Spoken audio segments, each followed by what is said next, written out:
hapon mga ka-idol, mga katamsart. Ayan. Laban lang tayo sa hamon ng kalusugan. Ayun. Medyo mahirap pero titisin natin. Ano ba daw yung nararamdaman ko sa aking sakit na Bell's palsy? Unang-una po, mainit yung dila ko dito sa parting left side. Pagkatapos, pakiramdam ko maga to.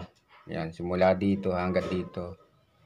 Yan, kasi yung nabasa ko sa Google, yung malaking ugat na nandito na sa parte na to, yun yung masakit.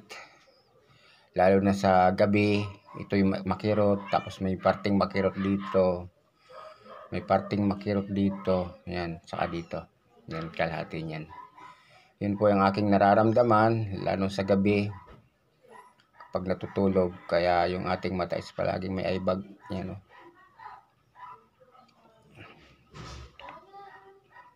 Ang iniinom po natin gamot ay paracetamol at saka B-complex. Nerobion. Yan, kita nyo. Ito po yung maga kasi. Siguro kung maalis yung maga, yan, may babalik ko din yun.